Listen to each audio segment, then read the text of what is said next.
Well, hour hands and minute hands tend to have a different material than a second hand. So let's right-click here and then create material, and we will just call this hand mat. And set the albedo right to black, like Batman.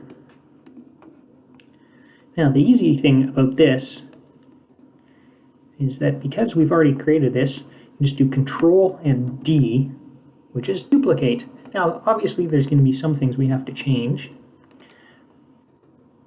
You have to change the scale. We should probably change the names as well. In fact, let's do that right now. Instead of second hand holder, let's call this minute hand holder.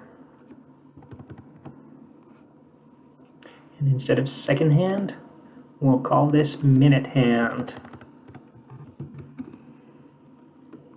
Now, minute hands are a little wider and a little shorter than second hands, but not by much.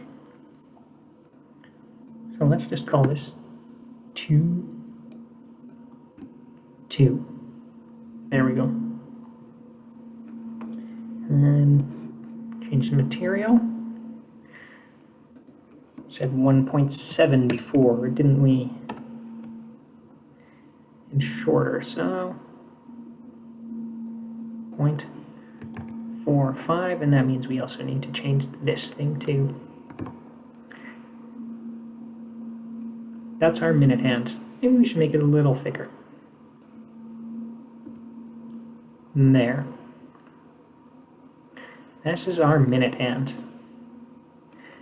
Now, if we just press play right now, it's going to change at the same rate as our second hand, which isn't terribly useful. It's supposed to be a minute hand. It's a 60th of the speed of our second hand. Luckily, we can change that. You don't have to worry about putting in a whole bunch of decimals. Unity does that for you. We can just do 10 divided by 60. And look at that. So if we press play right now, in this, our second hand is going around kind of slowly, because minutes take a long time. But if you look at the rotation of our minute hand, you can see that it is slowly increasing, because it's rotating at 1/60th of the speed of our second hand. Of course, when we put our hour hand in, it's going to get even slower. It's barely going to be looking like it's moving at all. We can do that right now. Control D to duplicate this. And hour hand.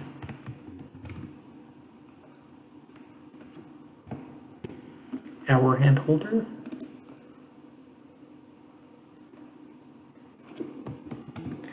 Hour hand, let's make this all the way up to 5, but a lot shorter.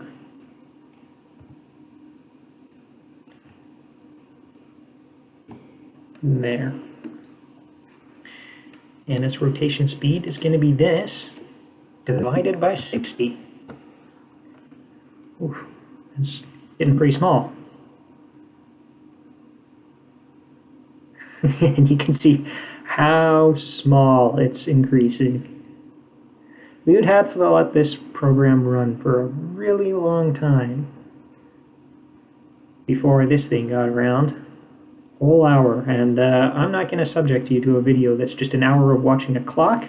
That sounds slightly less interesting than watching paint dry.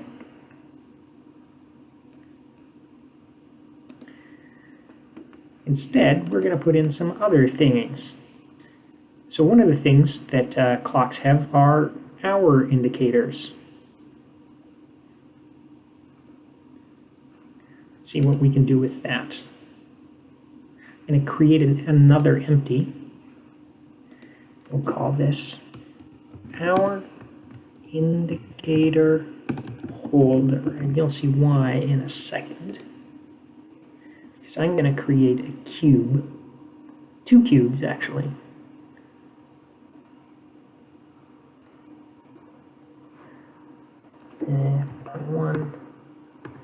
Point 1, And I want these to be black, since that's how they usually are. I'll call this hour indicator 1. And black. And where is it? Let's go to our scene view.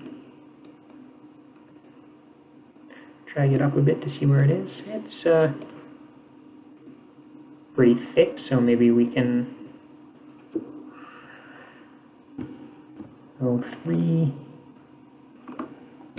mode 3.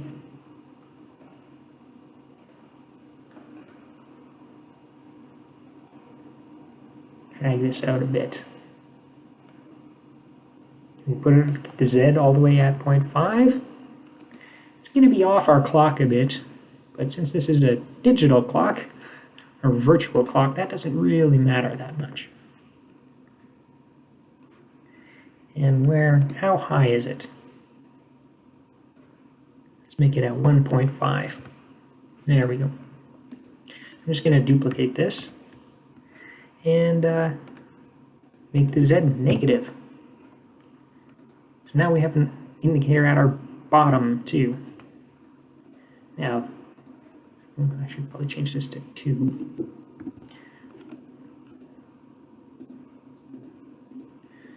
I'm going to duplicate the whole empty, which is going to duplicate these as well.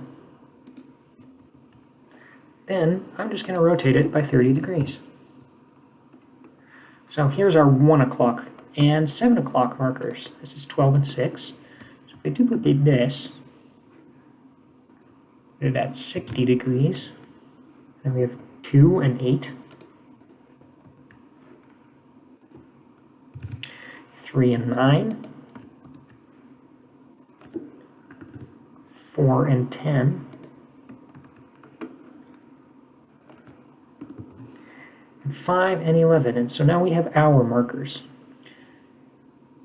Of course, a lot of clocks also have minute markers as well. Not all the minutes, but they generally have 5 ticks in between each of these, and I'm not going to duplicate all of that. If I wanted to do that, I'd probably use a script that created them programmatically. You can do that by using the word instantiate, which creates an object.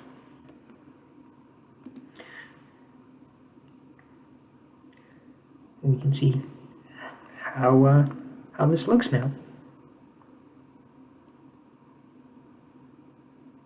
So if we let it go for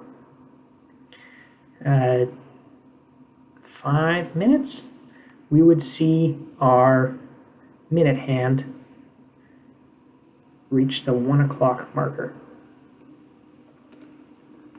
Now, one of the main problems with this is that we can build it and we can get it to run, but there is absolutely no way to stop it.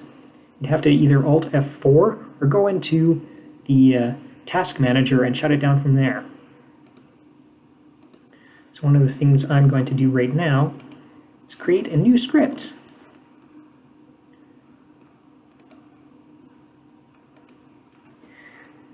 Clock quitter.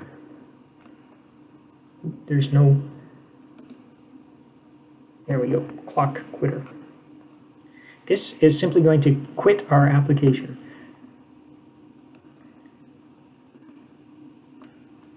You might be wondering why I called it clock quitter instead of just quit. It's because if I used quit as the name of a class, I couldn't also then use it as the name of a method. So one of the things that I like doing is naming this a noun, and then all my methods can be verbs. What we're going to do here is basically if a user presses escape, the game shuts down. So if input. Input can be keyboard input, it can be mouse input, it can even be controller input. Right now we're going to get key. It can be get key, it can be get button, it can even be get axis if you want. For controllers, that means like up and down or left and right, which is vertical and horizontal axes. Get key, and we're going to use key code. dot escape. The key code can be any number or any letter on your keyboard. I use WASD for controllers and stuff like that. Put our braces in there, and then we'll just do application dot quit. Easy peasy. This means if we press escape, it'll stop. That's not going to show up while we're still running this in the editor, but if we built it and then ran it, pressing escape would just shut it down completely. Let's run this just to make sure we didn't break anything. And if I press escape, nothing really happens.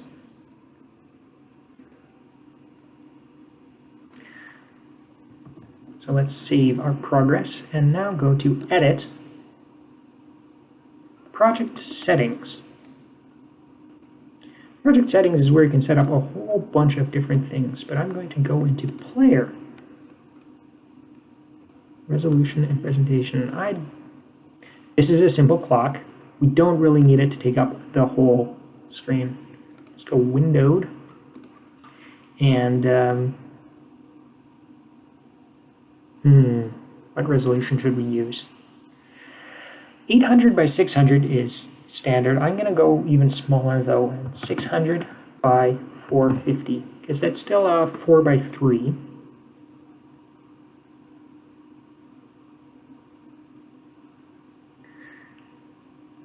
Could go even smaller if I wanted, 480 by 390. Now let's just leave it like this. How's that? And then I want to build it so we can actually run it outside of Unity. You'd have to do that, you'd go Build Settings. Right now, it's not building anything. So we do Add Open Scenes.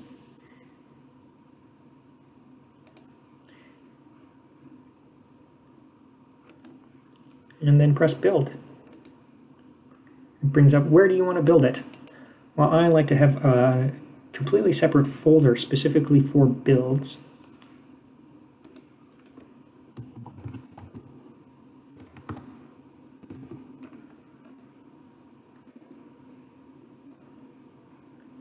And just press OK, and it's gonna spend some time building it.